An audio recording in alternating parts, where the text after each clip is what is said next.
maybe about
Good afternoon, everybody. We're going to start the meeting now. This is the May 6th Corporate Services Committee meeting. It's just past 12 o'clock. I'd like to call the meeting to order. I'll read the land acknowledgement. Grimsby is situated on treaty land. This land is steeped in the rich history of the First Nations, such as the Hattamarawak, the Haudenosaunee, and the Anishinaabe, including the Mississaugas of the Great Credit First Nation. There are many First Nations, Métis, and Inuit people from across Turtle Island that live and work in Niagara today. The regional municipality of Niagara and Grimsby stands with all Indigenous people, past and present, in promoting the wise stewardship of the lands in which we live. Okay, are there any disclosures of pecuniary interests or non-pecuniary interests? Seeing none, I'd like to get an approval on the agenda. Councillor Howe, seconded. Mayor Jordan. Resolved that the May 6, 2024 Corporate Services Committee agenda be approved. All in favor? Carried. Item 5 on the agenda is receipt of previous minutes. There's the joint 5.1 Joint Accessibility Advisory Committee of March 14, 2024. 5.2, the Corporate Services Committee of April 2nd, 2024. And the Grimsby Downtown BIA, April 10, 2024. Councillor Howe? Okay. Just to pull the minutes. Oh, sorry. Lift the minutes for the BIA to deal with. All right, so we'll look for approval of the Joint Accessory Advisory Committee, March.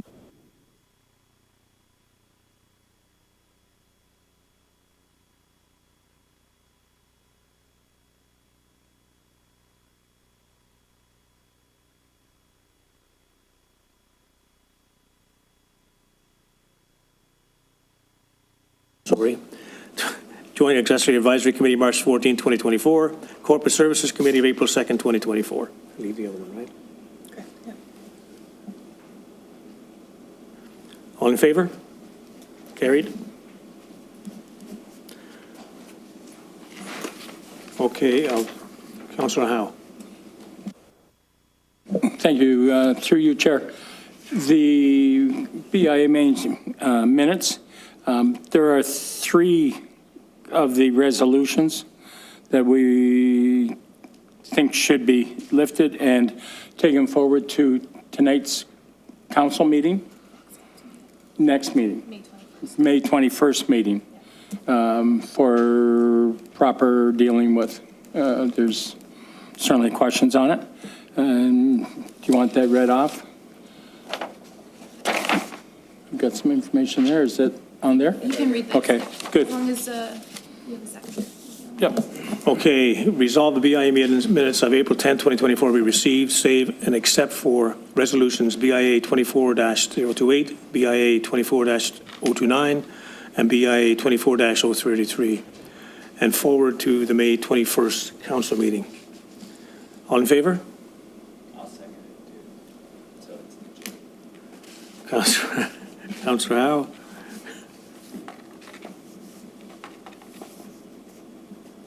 And Councillor Jordan. All right, moving along, we have going to item 6, which is delegations, and thank you all for showing up. I just did up front, you all each have 10 minutes to speak, and you need to state your name and address when you come to the podium. The podium is over here. So we'll start with Harry Pellicero. Welcome, Harry. Thank you, Mr. Chairman. My name is Harry Pellicero. I live in Grimsby, but was born in St. Catharines on a egg and fruit farm on Lakeshore Road in St. Catharines. Pellicero family have been involved in the egg business for 4 generations. I've seen all types of free range, free run, hatching eggs, conventional cages, and for the 20 years I worked for the Egg Farmers of Ontario, the last 18 as general manager. So those are the framework for my comments. One of the things I would suggest for the committee and the town's consideration is that with the current bout of avian influenza that is floating around the countryside, that I know in Europe for free-range hens, they are not allowed outdoors in the spring and the fall. And I would suggest that you contact the Featherboard Command Center, which is an entity that I helped establish among the chicken eggs, turkey, and broiler hatching eggs to coordinate responses to emergencies and emergencies such as AI. They establish a 1 kilometer, 5 kilometer, and a 10 kilometer zone from the infected farm. So I think you'd find it interesting to take 4 points within the town of Grimsby's Escarpment Commission and do a 1, 5, and a 10K area, because anything within a 1K is destroyed from the infected farm. 5K, limited movement, 10K, there is some. But I think you would need to take into consideration potentially the value of the feather industry in the Grimsby area, if not in the Niagara Peninsula. Basically, just like humans, you are what you eat, and chickens are the same thing. We have all the egg producers, commercial egg farmers produce all kinds of eggs: white, brown, free run, free range, organic, you name it. They're there for consumers' choice. So the eggs that are currently bought that are in the store now aren't any more than 5 to 7 days away from the farm. Because then at Christmas time, they're actually probably 3 to 5 days. They can be picked up at the farm on Monday, graded Monday night, in the store by Wednesday, because Easter and Christmas are the big times for baking. And basically, I did leave with the clerk. There's a 3-page document that basically, when any of the municipalities were interested in doing and looking at backyard flocks, things to look at. So there's the backyard chickens key messages. I had a vet, Dr. Mike Petrick, 10, 12 chores for chickens, if you're going to keep chickens. Each chicken, just for information, produces 2 pounds of poop a week. So you got 6 or 8 chickens, you're going to have 20 pounds of poop. Depending on where you keep those chickens, you keep them inside, downstairs in the wintertime because they need to be warm. You got to figure out something to do with the poop. You have to figure out also something to do with where am I going to get those 19 or 20-week-old birds. You can buy day-old chicks, but you've got to take 19 weeks before they start laying hens. And so there is an organization, Pilot Growers of Ontario. There's actually a farm in Elmira, Ontario, that'll sell you 20-week-old birds called Pullets Plus. So that's an opportunity as well. Other considerations are, is the feed that is being fed to them enough to sustain them? Because if not, as I said, chickens will take the calcium out of their bones to put around the yolk. Each chicken produces the same amount of eggshell material regardless of the size. So that's why small and medium eggs are really hard to break. Because they've put that shell-making material around that. As they get bigger, then it gets bigger, and the shell gets bigger as well. That's about the only thing, other than I would say that if there is suggestions in here, if you're going to go ahead with it, license them, know where they are, know how many they are there, particularly for those commercial operations. If your goal is to feed your family and you've got 4 to 6 members in the family, 8 to 10 hens will more than give you 8 eggs a day. And eggs a day, over a period of time, if you're eating eggs every day, plus the cakes and stuff, all good stuff. So that's there for your consideration in doing your due diligence, both in terms of there are courses actually available through the University of Guelph in terms of if you want to start a backyard flock, what to do. I think they're either online or they're in person sometimes. So I don't know why I've taken 10 minutes, but if you have any questions, more than happy to answer them.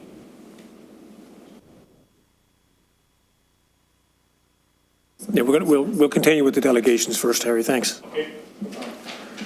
And thank you, Harry. That was very informative. Okay, next up is Jean Lisinski.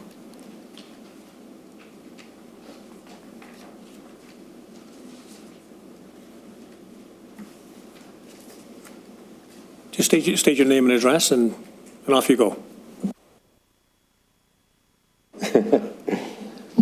All right. Gene Lisinski, 236 Ridge Road East. And so Mayor Jordan, Council Frake, Councillor Howe, I live on an acreage on 236 Ridge Road East. My wife and I moved there approximately 20 years ago. We were looking for a country property that allowed us to be close to nature and everything associated with that. And living within the NEC controlled lands, it provided all of that. I just wanted to briefly touch on, this goes back to November 6th, so that was the notice of motion for keeping of domestic farm animals. And I just wanted to mention the one line, whereas the keeping of domestic farm animals does attract wildlife into these residential areas. I would take issue with that, is I have never seen that up there. I doubt very much that this statement was made with any kind of research or proof that that's actually what's going on in the NEC. The other one is, therefore, be it resolved that council and staff direct staff to investigate and report on the options. And I appreciate that. So I'm going to talk more about the legalities of all this. And I commend staff for coming up with a kind of what I would call a creative bylaw. And so this is not, I am not being confrontational with staff on this. I appreciate the work you've done on that. Very creative. And you'll see what kind of creative language I can come up with too. So going back over the 20 years, we obtained at that time a building permit from the town of Grimsby. We also received a permit from the NEC, which you actually have to get the permit from the NEC first. That NEC permit specifically states that we're allowed to have livestock. It's very clear. And as a result of all that, we did our due diligence prior to buying the property to ensure that we were allowed to have, in our particular case, horses on the property. To date, in building the barn, equipment, fencing, anything related to that operation that we have there, we've spent easily over $500,000 on it.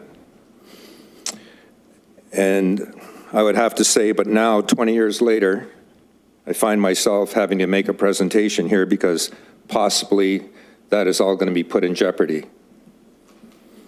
And I would say, well, why is that?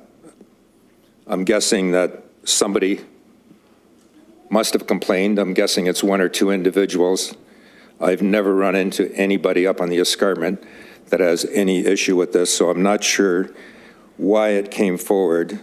I'm assuming that person probably lives on NEC-regulated lands. It shouldn't be a surprise to you if you live on NEC-regulated lands that every day, and I do mean every day, not occasionally, you're going to encounter wildlife. You're going to see coyotes, you're going to see fox, you're going to see raccoons, you're going to see deer, you're going to see wild turkeys, you're going to see rabbits. I could go on and on and on. And this is a daily occurrence that has absolutely nothing to do with keeping livestock. All this wildlife was always there. I'd like to say that I'm not sure why this issue is even here. Like the Niagara Escarpment Commission, if you live on Niagara Escarpment lands, if you have an issue, it's not with the town, it's with the NEC. The first thing, and perhaps this has already happened, but the first thing that person should have done is go to the NEC. That's where it belongs. When they came to the town, I would think there would be only one answer: go see the NEC. I don't think my reaction as a municipality would be, well, let's put together something to try to address this person's concern. It's with the NEC. It's much like I had to get a permit from the NEC to build the barn, I would say that'd be like me going to the town of Grimsby and saying, can you do something creative for me that I don't have to get a permit from the NEC? It would never happen. You have to get a permit from the NEC. So I'm going to, in doing this, like what happens is there's, from my estimate, there's over 400 properties up in that area of the escarpment that this encompasses. So as a result of possibly one or two people, and I'm sure that's what it is, you have 400 people that have chosen to live on the Niagara Escarpment as a way of life. And this all goes with it. So I want to talk about the escarpment protected area, which essentially is what this encompasses. And in the staff report, it states that legal counsel confirmed that the town has jurisdiction to pass an animal control bylaw. It says that, but it also says at the end of that, that it has to be, cannot conflict with the Niagara Escarpment Plan. And that's true. That goes back to the Niagara Escarpment Planning Act and Article 13B, and I think everybody probably has that in front of them, but essentially it says, can't read my own printing here because it's so small, but essentially what it says is that you cannot pass a bylaw that conflicts with the Niagara Escarpment Plan. It's as clear as that. So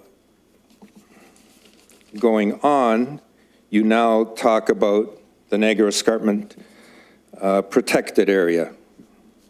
So the Niagara Escarpment protected area, it has a list of objectives, and the objectives, one of them is to provide a buffer for the escarpment features, and also one of the objectives is to encourage agriculture and protect agricultural lands and prime agricultural areas.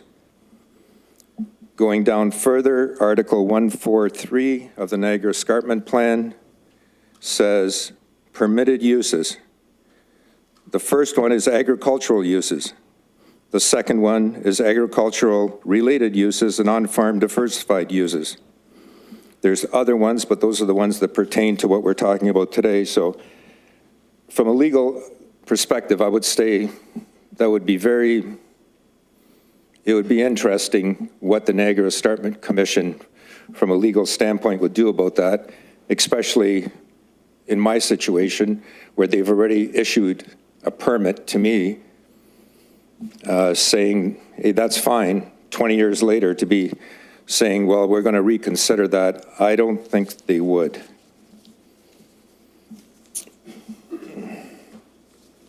All right.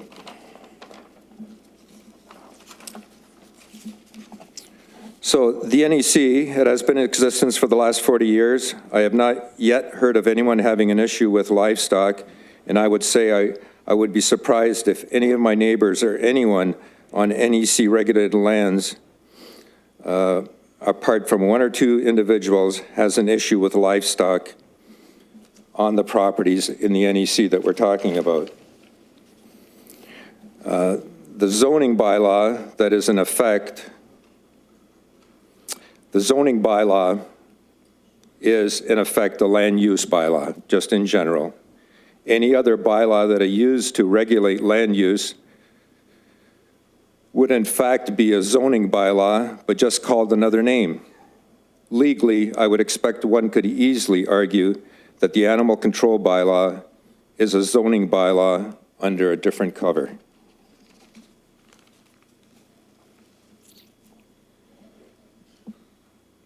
So in conclusion, I would ask that this bylaw not be endorsed by this committee.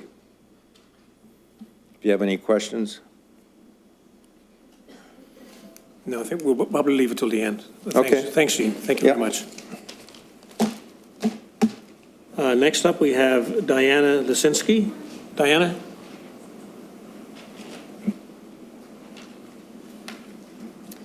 Hello, everybody. Mayor, members of council, my name is Diana Lisinski. I live at 236 Ridge Road East, and we have an acreage there and have been there for more than 20 years. We bought within the Niagara Escarpment Commission regulated lands to know that this will always be a place of protected function and beauty.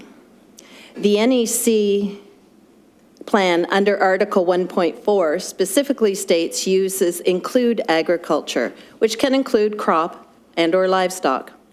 One person's opinion of what's allowed or what isn't allowed should not be able to impact almost 500 Grimsby properties within these NEC lands. Most of these NEC property owners are not even aware of this issue, as no public notification has been circulated to individual property owners to inform them of this livestock discussion. The animal control bylaw's primary purpose is to regulate care and treatment of animals, and in keeping of exotic and prohibited animals and livestock within residential town lots. The NEC lands that are the focus of this issue are rural, semi-rural, or acreages, including the fact that almost all of us have no sidewalks, no sewer, and no water service. Up until recently, even Canada Post noted Ridge Road East, or Ridge Road in general, as RR1. That's Rural Route 1. Up until the creation of the NEC, these lands up on the escarpment were zoned rural. These NEC lands are generally natural and/or nature-based. Our grandchildren enjoy our open space and seeing bunnies and deers and frogs and toads. Our son and granddaughter are here today to support livestock and pony power. The impact to my property and many others would see transitions from purposeful to derelict and overgrown, which would ironically harbor even more wildlife, not to mention the real impact on property value. Contrary to previous concerns voiced regarding wandering, roaming livestock is not common. Domestic animals are penned and cared for. Squirrels, raccoons, deer, turkeys, fox, coyotes, rabbits, bunnies, lots of bunnies, are part of our ecosystem and green space, as well as often being seen within the town core, and actually probably more frequently in the down in the town, I should say. This sounds more like my wandering cat went missing when it was prowling neighborhood gardens, and it's a chicken's fault. The animal control bylaw should not include livestock within the NEC zoning. Zoning is land use.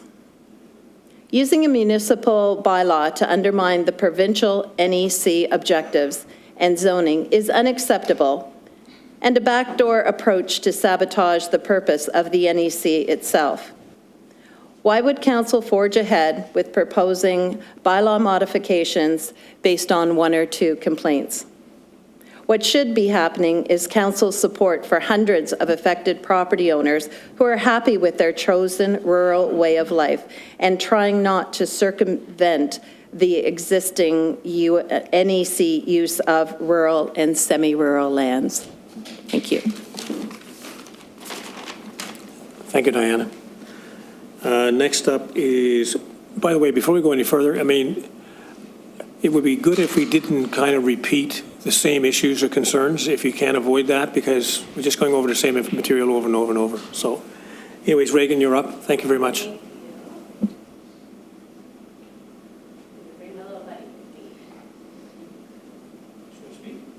Pardon? I don't even know if you'll say a peep, to be honest, yeah.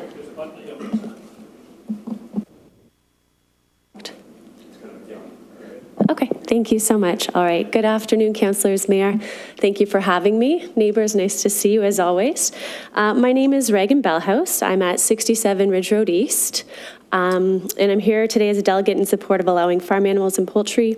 I'm going to briefly explain to Council why this was originally brought to my attention, the benefits of having some of these animals, and just listing a few other townships that also allow the keeping of farm animals and chickens. Okay, this is my first time meeting any of you. I will give you a brief introduction. I've lived in Grimsby for 12 years. Actually, funny enough, grew up on Lakeshore Road in St. Catharines, so that's, I don't know, perhaps we're neighbors. I'm currently a teacher with the Halton District School Board. I went to McMaster University. I have 3 kiddos, and one of them's here, and 2 other daughters. We solely bought this house on Ridge Road for its location to nature, and we spend countless hours outside enjoying it. We have a beautiful backyard and some chickens we dearly love. When the issue of changing the bylaw first came to my attention in December, I was told by Councillor Diwali that the concern was people below the escarpment having chickens that were attracting wildlife. I was a little shocked, as the escarpment is where the animals live. I was then told that a pet was injured and even killed by said wildlife. I'm a pet owner, a responsible pet owner, meaning I take responsibility for the health and welfare of all of my animals. That was hard to hear, and I felt sorry for the owner until I found out that it wasn't anyone's pet, and it was actually a stray cat that people are feeding. That sort of changes things. I'm not going to go into the definition of a pet, but a stray cat is not a pet. Now, being a mother of 3 and a chicken owner, I want to emphasize how great it is for our family to have these animals. Some of the benefits of our backyard chickens include our animals, our poultry make wonderful pets. They recognize their names, and they come when they're called. They love to hang out with the kiddos, and it's neat to see them interacting with different types of animals. They rival possums for eating ticks, which is a plus for me, at 80 per hour. They also eat flies, mosquitoes, and they will even kill mice as well. They reduce household waste by eating table and garden scraps, as well as some weeds. Having 3 kids, we have some picky eaters sometimes, but it's good to know that the broccoli doesn't go to waste. Interestingly enough, a study was done on food scrap consumption, and it shows that owning 4 chickens is enough to offset the waste produced by 1 adult per year. So I just thought that was sort of food for thought, interesting. Home-raised eggs are much more nutritious than store-bought from sun exposure and their variety of diet. Caring for them educates the children and adults on where their food comes from, and it makes them more responsible. They have chores, they care for the animals, they're out there scooping the pens, etc. They foster a connection with nature. They allow families more self-sustainable. In uncertain times, I have a family of 5, so you said 4 to 6 people, so we do definitely consume a lot of eggs, whether they like it or not. Small flock owners support biodiversity of heritage breeds, which is really cool. Backyard poultry owners support local businesses. I don't have any other reason to go to PV Mart, but I always spend more than I ever need to when I'm there. So they would have a hard time without the chicken owners. Chicken manure, when buried in small amounts, is a valuable soil amendment that improves the quality of soil. Really quickly, just going to list a few other towns that I found that were really, I was interested to see some other towns around us that actually allow this. Caledon, Orillia, Kingston, Waterloo, Niagara Falls, Kitchener, Brampton, Halton Hills, Guelph, Kawartha, Norfolk, Orangeville, Newmarket, Kitchener, Waterloo, and Guelph, they all allow urban hens actually as well. So just interesting. In conclusion, changing bylaws that have been effective for decades seems like the wrong choice in this particular matter. It will not fix the wildlife living in this area, but will affect businesses, affect people who already own livestock and have built special areas for these animals, and will upset a lot of residents of Grimsby. I thought the town poll was really interesting. It sort of speaks for itself. 88% voted to allow the keeping of livestock and poultry on residential lots within the NEDCA. So I say leave the bylaw the way it is. Thank you for your time. Thank you, Reagan. And next up, we have Robert Crowley. Robert?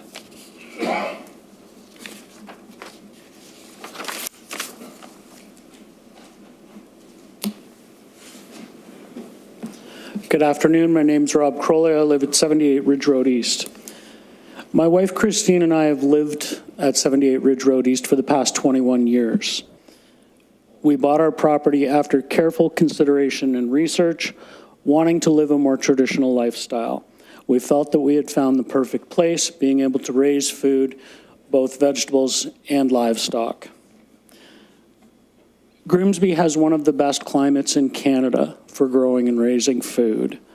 Being able to keep a few animals to provide us food was an important part of our search for our forever home. We currently keep a small flock of laying hens and a tiny herd of Nigerian dwarf goats.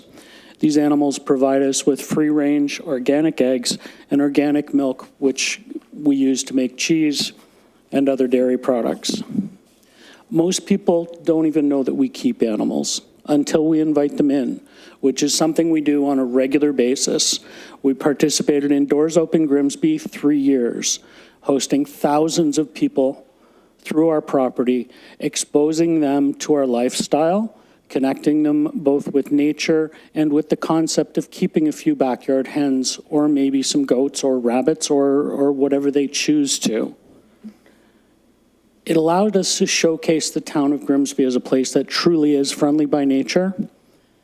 The potential loss of the ability to keep a few chickens or our goats would rob the residents of Grimsby of the opportunity to connect with these animals and learn that their food doesn't come from the supermarket, that there's a farm behind that supermarket. Would also cause an issue of food insecurity for some of us on the Hill. There are currently 7 million Canadians who are food insecure. From January to June of 2023, the Grimsby Benevolent Fund Food Bank had 5,600 visits from families that were food insecure. I would hope that council doesn't want to add to that number by banning a few backyard chickens. My understanding is that this discussion arises from wildlife, coyotes, foxes, however you want to put it, raccoons. I would argue that the population of raccoons on the Hill is far less dense than it is in town. We recognize a city raccoon when it shows up on the Hill because they're about 3 times the size of the ones that are native to living on the Hill. Trash pandas down here have far much more food access than they do on the Hill. They're very, very rarely a nuisance for us. In conclusion, I ask that the bylaw not move forward. It would do much more harm than good. As I stated previously, most people don't know we keep animals.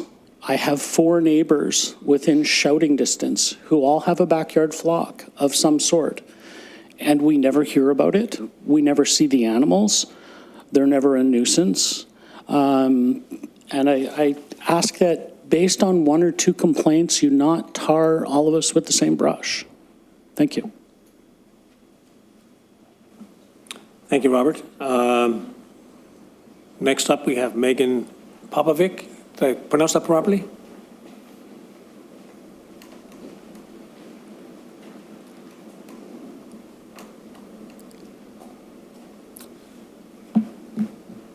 Go ahead, Megan. Hi, my name is Megan Popovic. My husband and 2 children, we live at 9 Highland Drive off of Park Road. Next slide. I'm going to start with a quote that I love around ethics. Truth does not change. A lie is a lie. A lie repeated 1,000 times is still a lie. In my presentation today, I'm going to take you through a bit of the information that I know pertaining to the change of this bylaw because it relates to our street specifically. And I will also try to reveal the truth as I see it and as I know it to be accurate. Please change. Harry, thank you for your presentation today. I wasn't really sure what you were going to say. Our children go to Cairn Christian School, and I would imagine that you're part of a big part of the history of the poultry farmers that have come through that school. When I Googled chicken farms, these images that all of you can see on the screen are what I looked up in Ontario. Now, from my argumentation in this presentation, this is not what we're talking about. I'm not talking about avian flu that concerns these types of farms. And I actually find myself slightly concerned about the quality of those chickens' health, but that's not the topic of today. Please change. Psychological manipulation tactic, red herring fallacy is when people give you information to divert you from the truth. It's to take you off course from the accuracy or the background of what they're trying to present. By the end of my next 8.5 minutes, I'll share with you why I believe those that proposition the change of this bylaw are actually using a red herring fallacy. Please change. The Krentz family lives at 9 Highland Drive. My husband Josh, who can't be here because he's at work, and then Penn and Max, who are sitting at the back. I want them to witness truth being stood up to City Council. Maybe this is the one time in their life they'll remember until their adult life. And they still don't really believe that people call me Dr. Popovic. So my background, I have a master's and PhD from the Faculty of Health Sciences at Western. I was a faculty member there for over a decade. I worked for the Toronto Maple Leafs, unfortunately for their loss. I wasn't a part of it the last couple of years, but I built a department of well-being and performance. What that means is I've dealt with mental health and ethics and organizational ethics and change for a good part of 20 years. This is why this case in particular means a lot to me. Please change. And the tactic of the current chicken games that are here. So our family lived at Ridge Road for about 4 or 5 years. We sold 2 years ago, bought the house next to my parents' house in Stony Creek where I grew up. I grew up in an urban environment. I grew up hanging out in parking lots in Tim Hortons of Hamilton. I could never have understood the value of chickens, and in fact, I probably would have dismissed it until we moved to Ridge Road and the previous owners left us 4. Now, the grandfather at Karen Christian School made a joke about it, saying we just dumped 40,000 into our barn and you can handle 4, I'm sure. But I began to see and realize the importance of this for our family and raising our children. We moved next to my parents and realized an urban environment is not what we wanted for our family, so we waited to move back to Grimsby because Grimsby felt like home. I made it a point, it's very important to me, that we are able to have chickens. That's all we have. We have 10 chickens. And so when we moved into our house on Highland Drive, before we even purchased the house, I read the bylaws, I read the NEC, I did our due diligence because there were multiple homes for sale that we could have purchased at that price point. But having chickens was a part of our decision-making to spend, and I'll be honest, $2 million to move into this house. When we moved in, within 2 months, our neighbors created a nightmare for us. Please change. First, the argumentation that there's a wildlife problem, that our chickens specifically, are causing a wildlife problem on our street. This is a fallacious argument. Once I read the newspaper article after hearing that I'll share with you the NEUC report where the guy pretty much apologized to us for what my neighbors were doing to us. In December, I realized upon taking my dogs for a walk every night that Thursday to Friday morning, all of a sudden the wildlife must have just stopped. Now I'm being a little bit sarcastic, but this is the frustration that I feel, that every Thursday night when I take my dogs out for a walk after putting the kids down to sleep, all of my neighbors put their garbage out because we're the first pickup on Friday morning. If there was a wildlife problem, it doesn't stop Thursday to Friday. The coyotes don't take the night off. The raccoons don't say, oh, Highland Drive has their garbage out. Exit sign, nope, can't do this. There's garbage out every Thursday, and it's there Friday morning. Please change. So I began to take pictures, knowing that I wanted to speak the truth at this meeting. December 14th, please change. My kids started to get involved, so they're giving thumbs up. December 21st, all the garbage out on our street. Next, please. January 5th. More garbage out, wet garbage, dry garbage, recycling, because my neighbors believe there's a wildlife problem on our street because of our chickens. Please change. Next slide, visual presentation of telling you the truth. This is the wildlife problem that my neighbors believe so deeply in. Next. Okay, my neighbors, again, keeping it up in January, every single week. Please change. February 8th, keep going. Please, Jess, next slide. Yep, and then, back up. Even last week. So I took a bit of time off because, to be honest, my blood would be boiling inside on Thursdays, knowing what my neighbors were doing, and we had just moved in. So even last week, when they put out the agenda, the arrogance of some of these people who are part of the background to this proposition still put their garbage out. No problem with wildlife on Highland Drive. Next slide, please. Why there's a police car. We moved in April, May, and my children were playing outside. Our children were playing outside. Saturday morning, the police they drive gently down our street, turn around, and I thought maybe Highland Drive is a place where police officers do their turnabout, kind of checking on neighborhoods, etc. We're new to Grimsby. Ridge Road was a very different circumstance for how families kind of interact with neighborhoods. The next morning, Penn and Max are playing outside. Police officer comes down. This time Josh is out there with them. It's like 8 o'clock in the morning. They're playing outside. Our kids went to the nature school in Grimsby for 5 years. We like our kids playing outside. So I'm walking the dogs down by the mailbox, and I asked the police officer, is there a problem here, sir? Wondering if there's cars being stolen or whatnot in Grimsby. And he said, well, we had a call that children are playing outside. And I said, isn't that a great thing? And then we went on to talk about how kids rarely play outside these days. And I said, I said, our neighbors are calling the police? He said, yes. And I am so sorry for having to do this. We have to, every single time we get a call, we have to go check it out. Please keep having your kids play outside. So what I did, in my mama bear way, I did not swear, but I went ballistic in the chat group called Highlanders, because everyone is so friendly in our neighborhood that we just moved into. And I said, you need to take a look in the mirror if this is what your life has come to on Highland Drive, that you're calling the police on our children playing outside at 8 in the morning, because they're doing it gutlessly. They're calling the police anonymously. They're changing the bylaws anonymously, and they're reporting us to the NEC anonymously, which I want my children to hear, that is a very fake, inauthentic, and deceitful way to be a neighbor in any type of community, geographically or any community you're part of. Next slide, please. When I challenged this, my next door neighbors then said, it's us. And instead of saying, I'm sorry for calling the police on your children, what they said is, we don't need more chicken coops, we need more children coops. And they said, we will not back down. We had a call, and they said, your chicken coop, your chicken tractor, which I didn't even have the chickens walking around to protect their gardens that they pay people to take care of, which is totally fine, but this is the arrogance that we're talking about. They said, we will not back down. We will go, your chickens are bringing down the neighborhood to the degree of someone working on their car in their driveway. You are bringing down the quality of our neighborhood. And if you take your chicken coop away, we'll get the rest of the neighbors to come around. And I said, I don't want our family being associated with people who interact like that. We're keeping the coop because it's in the right. Needless to say, I called the police, because what they ended up doing in the Highlanders group was taking pictures of our children and distributing them and gossiping about my children playing outside. Your town of Grimsby said, I'm sorry, your neighbors don't have any sense of boundaries.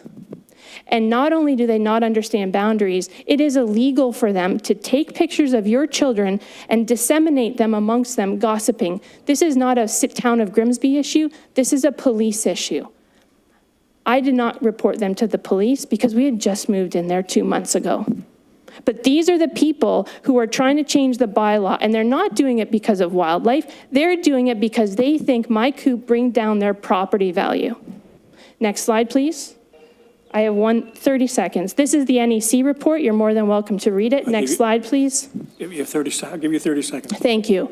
And the claim that the cats were killed, every single house on our cat who's probably, or on our street is affiliated with this, has homed cats from this flock, multi-generational flock of wild cats that sun themselves on Highland Drive like it's a resort. Our neighbors feed these cats. They throw bread. Next slide, please. They throw bread from their houses. They put milk on their driveways. They care for these cats, these feral wild cats, like they are their own.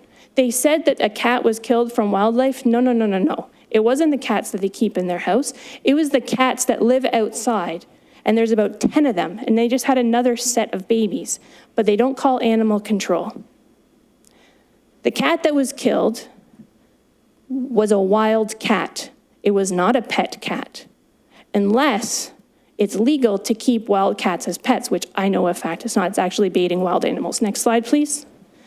We don't have a chicken problem. We don't have a wildlife problem. There is no danger associated with anything to do with this change of bylaw, even if they do it street by street basis, which I know is a secondary option for the neighbors, my neighbors on Highland Drive, to get their way like spoiled brats. We have an entitlement problem on Highland Drive that is impacting the lives of hundreds of other homes. Next slide, please. So I hope that you can continue to recognize the deceit within the lies that are built into this change of bylaw, no matter the argumentation that they're built in, because what I am saying is true. And I hope that you go forward with intelligence and wisdom to consider the impact that changing this bylaw would have because of a bunch of entitled, spoiled, selfish neighbors. Thank you. Thank you, Megan. And lastly, we have Tawny Colin, is that correct? Colin, thank you. Tony, it's all yours.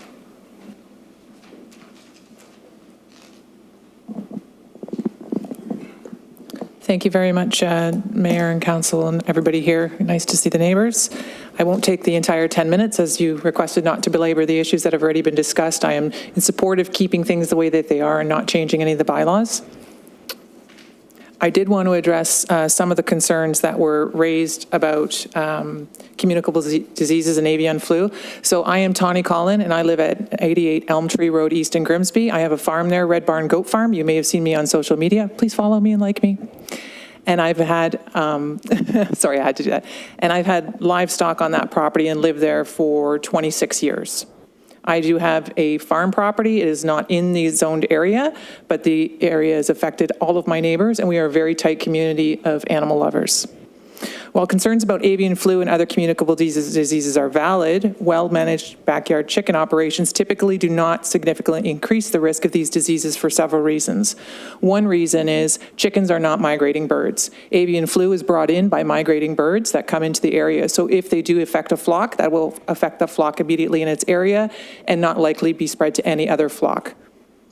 Small-scale backyard flocks are usually only a few birds. This limited scale reduces for potential disease transmission, as stated, compared to large commercial poultry operations where thousands or even millions of birds are housed in close proximity.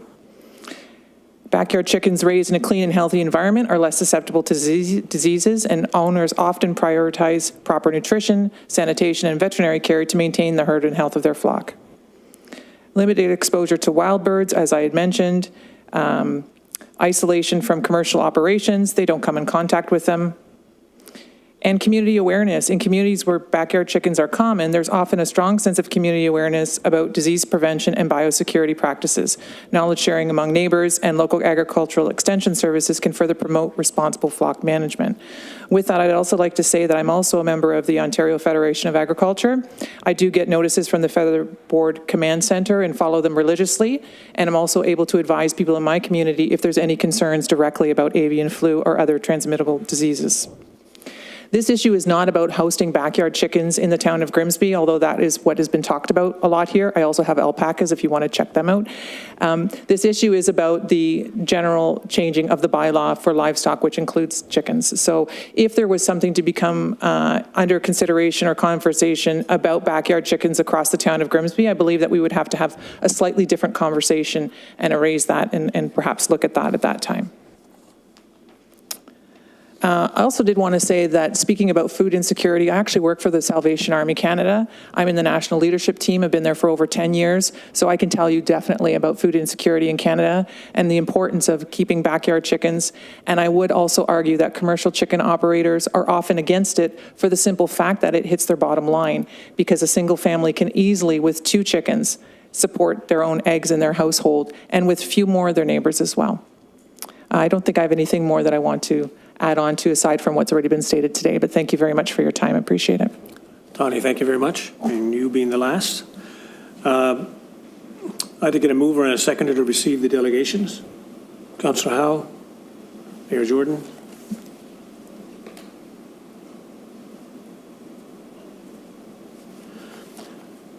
Resolve that the various allegations on the keeping of domestic farm animals be received. All in favor? Carried. Just to let you know, there's a report coming up shortly on here, which Henry is going to give on this particular bylaw. So if you want to hang around for that, that's fine. Item 7 is consent reports. We have consent report TC 24-05, 2024, high school bursaries. Can I get a mover and seconder to approve the consent report? Councillor Howe. Mayor Jordan. Resolved that the Corporate Services Committee hereby approve the following item and the consent item be approved on the recommendations as contained therein. That report TC 2405, 2024 high school bursaries dated May 6, 2024 be received, and that council approve 2 $500 bursaries to 2 students of the graduating class at Blessed Trinity Catholic Secondary School and West Niagara Secondary School. All in favor? Carried. Okay, the big moment. Next, we have discussion reports, bylaw BYL 24-03, keeping of domestic farm animals. And can I get a mover and seconder to get the item on the floor? Councillor Howe, Mayor Jordan. You guys are becoming famous.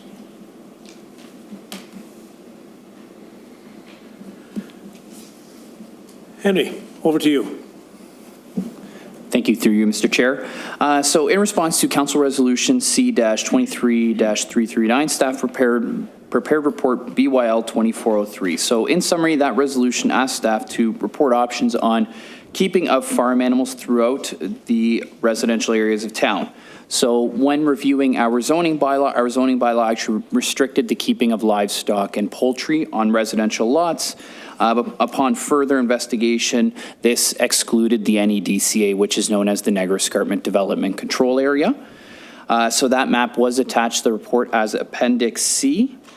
So when town staff investigated this as a potential option of passing a municipal act bylaw to restrict the keeping of livestock or poultry, we obtained a legal opinion from our solicitor that they are in agreement that a municipal act bylaw could be passed to regulate the keeping of domestic farm animals within the NEDCA, as long as it didn't provide operational conflicts and does not have effect of frustrating the purpose of the Niagara Escarpment Plan.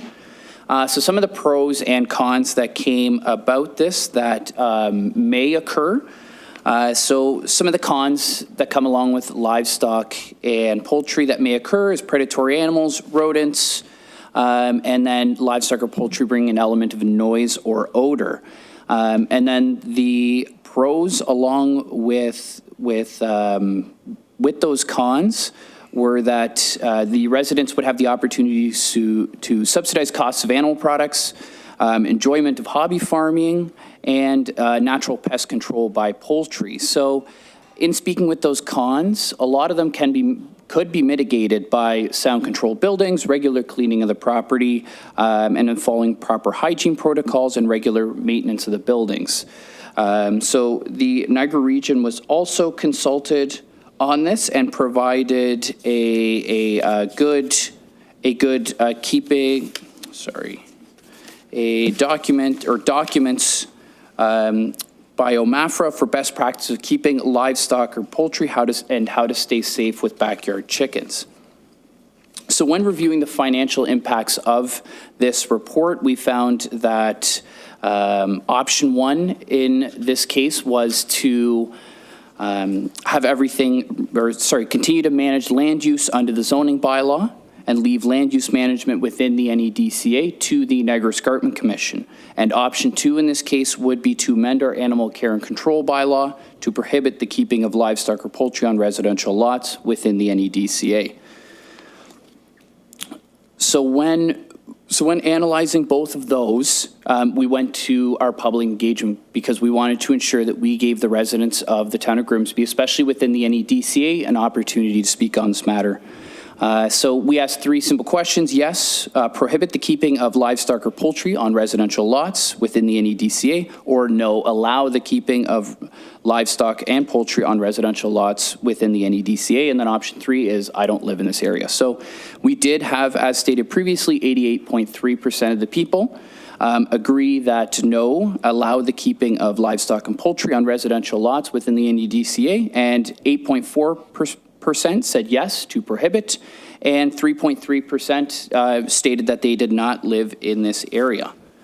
So when analyzing all of those topics, staff are recommending option one in this case, is to maintain status quo and permit the town to continue managing land use under the zoning bylaw and leave land use management within the NEDCA to the Niagara Escarpment Commission. So at this time, if corporate services has any questions or concerns, please, I'm available for questions. Okay, open up the floor. Councillor Howe? Mayor Jordan? Mine's much more of a comment. Given the fact that in 2011, we used to live on Main Street downtown. In 2011, we moved from Main Street West to Ridge Road West, and just for the number of reasons we moved, it was starting to get too busy for my wife and I's liking on Main Street West. And we moved up to an acreage on Ridge Road West just to try to get back in time, and it probably put us 30 years back in time, and it's still that way up there, and we enjoy the wildlife. Certainly, I can attest to raccoons down below were much more of a problem than they are up around us, and they were much larger.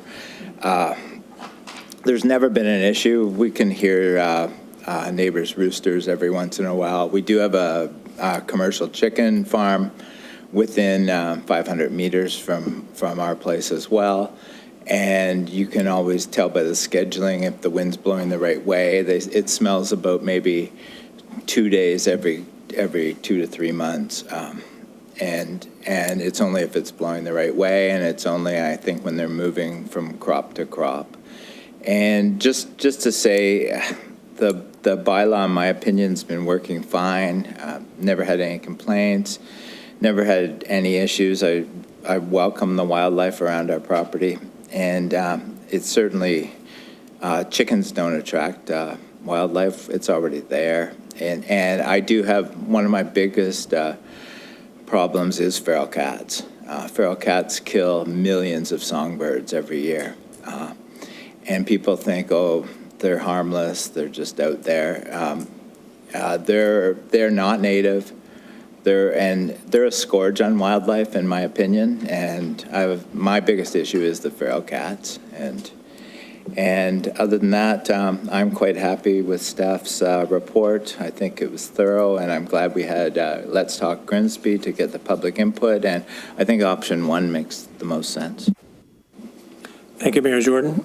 I echo your thoughts. I don't live on Ridge Road. I don't live on the escarpment, but I certainly grew up in a farm, so I can relate to all of your sentiments today. And I thank you all for coming out. So this particular committee is obviously going to endorse Henry's recommendations, and we're going to bring it to council. I think it's the next council meeting. Is that right? Yeah. So thank you for coming out. I think that's probably good news for all of you, and thank you very much. Thank you. Have a great day. Thank you. Resolve that report by law 24-03, keeping of domestic farm animals, dated May 6, 2024, be received. All in favor? Carried. Next item we have is correspondence from the Niagara Region on diversity, equity, and inclusion, the action plan of 2023 progress report. Can I get a mover and a seconder to receive the correspondence? Councillor Howe, Mayor Jordan. Please. Resolve that the correspondence from the Niagara Region Diversity, Equity, and Inclusion Action Plan 2023 progress report be received. All in favor? Carried. Any other business? Seeing none. Next meeting will be June 3rd, 2024 at 12 noon here at the council chamber. Thank you very much. Meeting adjourned.